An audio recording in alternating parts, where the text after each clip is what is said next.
Mais les débuts dans l'armée sont pas très faciles parce que je viens avec une espèce d'étiquette de Marseillais, de voyous, de bandits.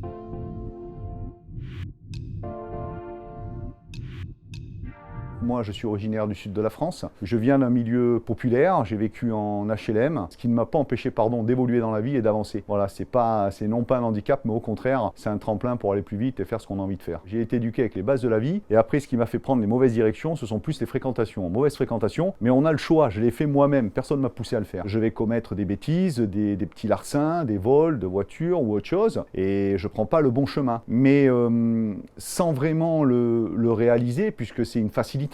Le fait d'avoir l'argent facilement. Je suis sauvé par un inspecteur de police lors d'une garde à vue. Il m'a convoqué, il m'a dit voilà, il te reste, si tu continues sur ce chemin, tu as deux phases de projection, c'est la mort ou la prison. Tu n'as pas fait ton service militaire, si tu pars et que tu t'en vas très longtemps et très loin, ça pourra peut-être te sauver. J'ai écouté plutôt les conseils d'un adulte et ça m'a sauvé la vie. Mais les débuts dans l'armée sont pas très faciles parce que je viens avec une espèce d'étiquette de Marseillais, de voyous, de bandits. Je viens avec une chaîne en or, j'avais un pistolet trafiqué, je me prenais encore pour un petit caïd des quartiers, et je raconte ça où l'armée m'a accueilli à bras ouverts, et en fin de compte, ça m'a sauvé, quoi. Mais c'est vrai que les débuts ont été durs, j'avais, je pense, de la compétence physique et intellectuelle, sauf qu'elle n'avait jamais été exploitée. Je dis toujours, et ça c'est ma phrase, il n'y a pas de mauvais élèves, il n'y a que des mauvais professeurs. Et je pense que jusqu'à ce jour, j'étais pas tombé sur les bons professeurs. L'armée, je le dis, c'est la seule boutique où vous pouvez arriver ouvrier, et si vous vous en donnez les moyens, vous pouvez finir président-directeur général. Quand je suis sorti major de mon stage commando au BE et qu'on m'a remis la dague, pour la première fois de ma vie, je me suis senti important. Et mon béret et mon numéro de badge, qui est le 6490, je l'ai en tête et c'est en moi, et toute ma vie, jusqu'à ma mort, je me souviendrai de ce moment-là. Si je devais dire quelque chose au jeune Marius qui a pris le mauvais chemin, ne change rien. Il faut réaliser ses rêves, aller au bout de ses passions, toujours avec la détermination et la volonté, et y aller. Et vivre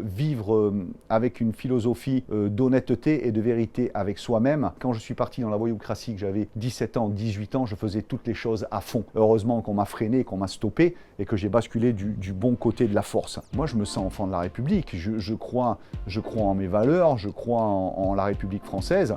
Je revendique haut et fort les valeurs françaises et je suis fier de mon pays. Oui, je suis un enfant de la République.